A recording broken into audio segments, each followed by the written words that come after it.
In this session, we're going to cover time clock records and closing the shop.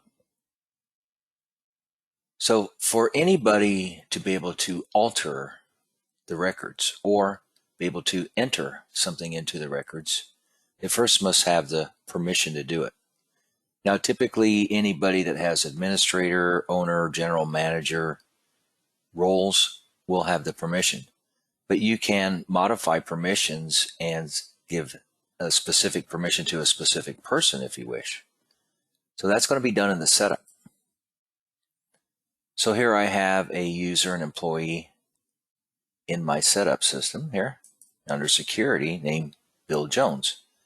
Now I want Bill to be able to look at the records and modify the records for whatever reason. So I simply open up Bill Jones and I'm going to go to permissions. Now currently he does not have the permissions to do it, so I'm going to go in here and hit add. I'm going to go down to time clock and I'm going to click on next. So here I can allow Bill to view permissions or view the time clock records, modify them, and clock out everybody. So that's a button to clock out everyone at the end of the day in case somebody forgot to clock out. And then when I hit finish, now Bill has access to do all of that. So you can do these permissions for any individual user you wish.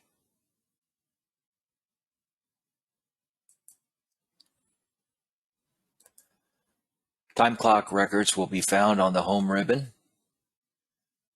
So if I go to the top, that goes to the time clock. If I see it says split, so I go to the bottom part, I click. Now I have what's called time clock records.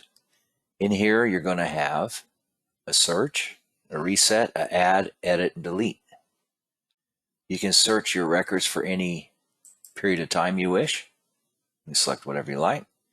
You can also search all employees or specific employees. So for example, let's go look at my service advisor, Alan. And you can even search for a type of event or work order. Let's just do this one to start with. We're going to hit search.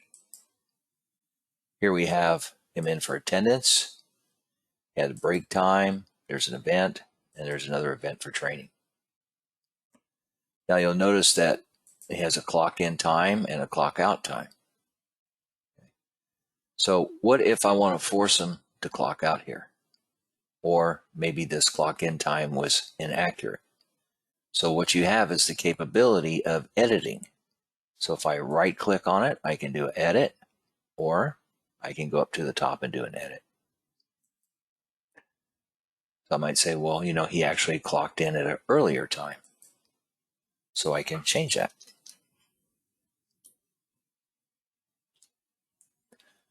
I select OK, and now I've updated the record. Now, anytime you update the record, you won't see this right away. You have to hit search again. It'll refresh. You'll see a little tan box appear now. This is letting you know that record's been altered. So if I hover my mouse, it even tells me when it was altered and who altered it. You can also search for job lines and work orders by technician if you wish.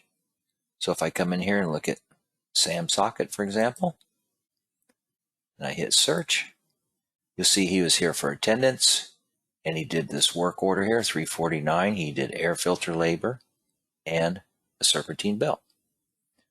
So if you had a situation where maybe he clocked in or out incorrectly and you need to change this, I can do it here.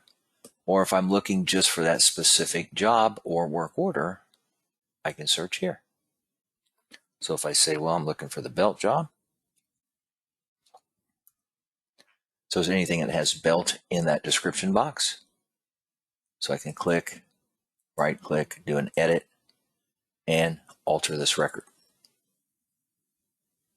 I can even add notes.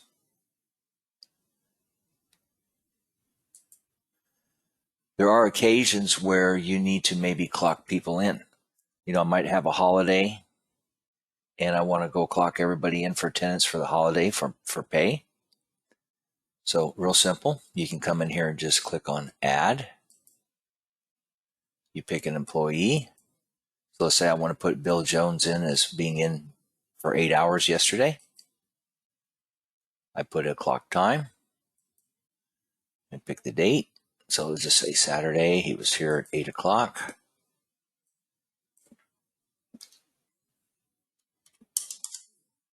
And we'll put AM here.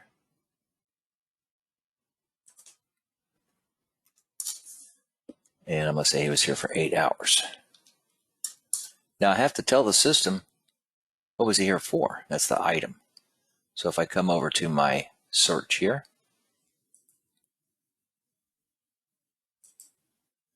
so I can say, well, he was here for attendance, or maybe he was out for training all day. I can do that too. Search, attendance, hit OK. Now I have him logged in and out for attendance for yesterday. So you can go back in time and clock people in and forward.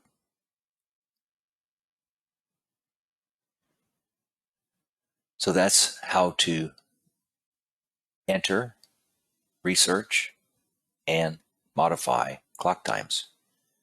What if I need to delete a clock time? So I put Bill in by mistake. Maybe I didn't need to have him here at all, or for whatever reason. I can just simply click, right click, and delete. Type in a little code, select OK, and now that's deleted.